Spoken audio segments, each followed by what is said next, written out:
favorite girl, Richie Michaels. Thank you for having me once again. I am so grateful. Thank you for watching, for subscribing, for sharing, and for your comments. They are quite encouraging, and I do not take any of this for granted. Thank you, guys. So, guys, on today's episode, it's titled Be a Man, and this is a very sensitive topic to me, and it's something I would love to share an insight. And I hope and pray that someone out there gets encouraged with this video. Dear men, who said it was a crime to cry? Who said it was a crime to feel weak? Well, personally, I feel if this makes you feel better, go ahead, be vulnerable. This toxic masculinity has gotten the best part of you guys. Statistics has it that 7 million men die every year from suicide and from depression. And this is because you tend to bottle a lot of things in your heart and it gets the best part of you. I have 3 stories to share with you guys why I'm against toxic masculinity. Welcome back, guys. Like I said, on today's episode, it's titled Be a Man, and this is a very sensitive topic to me, guys, and I just feel like I really needed to share. While shooting this video, it actually brought back lots of bad memories, and I'm actually not in the best mood because it's quite emotional and it's quite sad, but regardless. So, guys, when people say be a man, what do they actually mean? A man breaks down in the funeral of a loved one and they're like, be a man. A man breaks down because he has just lost his job and they're like, be a man. A man probably breaks down from daily struggles of life and nothing seems to be working. It feels like his world is falling apart and you're like, be a man. When people say these things, what do they actually mean? Does this mean he has no right to express his emotions however, whenever he feels like? Does this mean he has no right to tenderness? Does this mean he has no right to warmth? Does this mean he has no right to vulnerability? Well, I call this a very toxic masculinity because why can't he? The last time I checked, these men also have blood running through their veins, not rocks, not paper. So why can't he? I feel like there's a poor orientation, or rather, a very improper orientation on this stereotype and ideal man.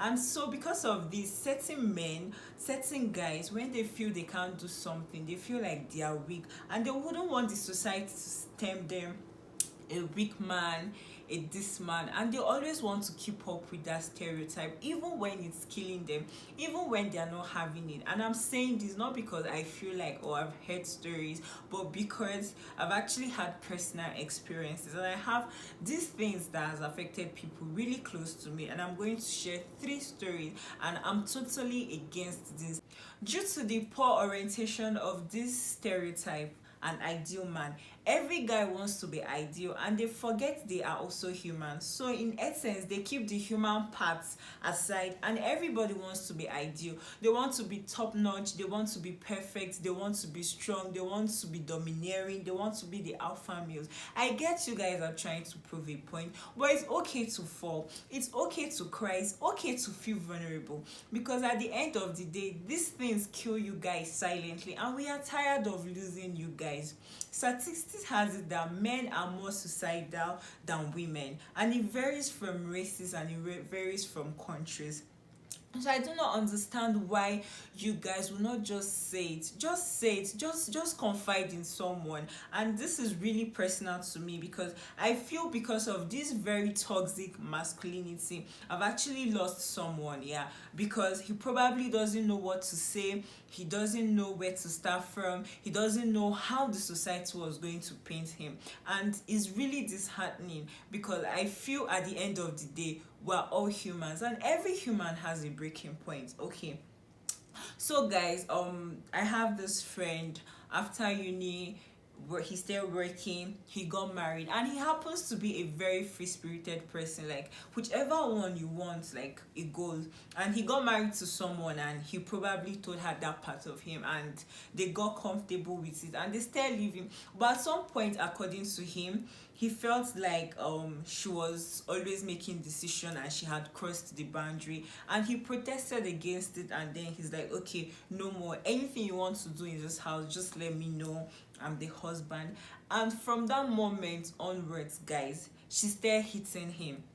Like she will hit him, she will slap him. Sometimes they actually make it very, like sometimes it's really brutal, like he breaks his neck, his arm, and then he's always having accident, like there are bruises all over, there are scars. In fact, there are stitches on his head. It's that serious. And then he's always saying his accidents. From this accident, he fell from the stairs, he fell from there, he did this, he did that. And we just kept on. Everybody was concerned, but I just felt maybe it's probably at work, or he has joined this bad gang and they're always fighting or something. But I didn't have like an iota of idea that this was actually what was going on until this particular day. They had a heated argument and she got so angry. She beat him blue, black, yellow.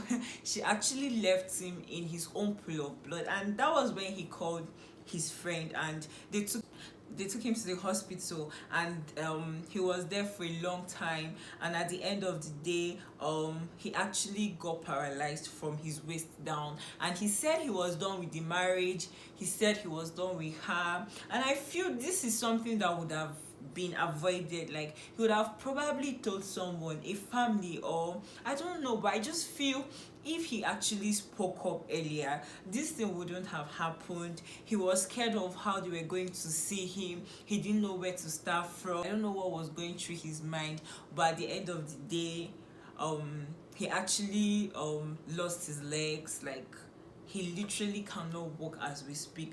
And the second story happens to be Mr. B. And Mr. B had gone abroad and things were not working, and he came back and he didn't know how to tell people around that things wasn't working, and there was a whole lot of pressure on him. You just came back, so you should be able to do this, you should get married, you should get a job, or you should send money, you should bring money. A whole lot was just going through, and he probably didn't know how to express it, he didn't know who to talk to. And guys, he did something really sad. Like he committed suicide, and he had a note written, he had everything written on the notes, and he told them he was going out. But he actually did not go out, like he did it right in the garden, like just behind the house. And when they couldn't find him and saw the note, everybody went helter skelter. They were searching for him, they were looking for him. They only found out 3 days afterwards that he actually committed suicide, and it was just behind the house. And I feel this is something that would have been avoided like 100%. But he probably did not know where to start from, he did not know who to meet. In fact, it was just so disheartening, it was heartbreaking, because I cannot like fathom why you could not just say it. Like the awareness of men speaking up cannot be overemphasized. Like it's really heartbreaking, because I don't know why they keep holding things and yet they keep dying. It's really painful. You guys are human. Like we are aware of your daily struggles, we are aware of your low times, your high times, and that's why we would appreciate it more if you guys would actually speak up. And the third one has to be back in the university. I went to see a friend, and she happens to be like a pastor. Yeah, like she pastors a church, like a mini fellowship. And this guy comes in to see her, and I needed to go, I needed to excuse myself, and he was like, okay, it's fine, I just want you to stay back. He was really confused, and he's like, there's a whole lot of pressure coming from the house. And before he gained admission, he used to work at home, he used to support his mom with his siblings financially and otherwise. But now he's in school, he's trying to juggle school and he's trying to juggle work, to know how both of them was going to work out. And he hasn't really gotten something serious to do, and his mom just kept on calling, I need this, I need that, I need this. And he was just so confused, because he was still trying to get his balance. Guys, this guy was barely 19, and he just broke down in tears. Like he wept, and he just hugged me, he hugged his pastor, and he wept and he was shaking. And the next thing he said was that he needed to go somewhere he could trade his life for money. And you could see the pressure, like it was written all over him. I didn't even know the right words to say at that point in time. What failed me, but I was like, just don't say that, don't feel pressured, because when you're gone, you're the one losing. This family is going to fend for themselves, and God will not be happy with you. And I think I had lectures, so I left him with his pastor. But you could see the pressure, and with these stories and so many other stories, like the pressure on these guys are like so much, and sometimes it gets the best part of them. And dear society, please let's reduce the pressure we mount on these guys. And dear guys, do not let this double standard society cajole you into an early grave, leaving you with your dreams 6 feet. Like, they don't really care. When you're gone, all they do is just to post your pictures with RIP written on it. So thank you guys for listening, and there's no better way to say happy International Men's Day.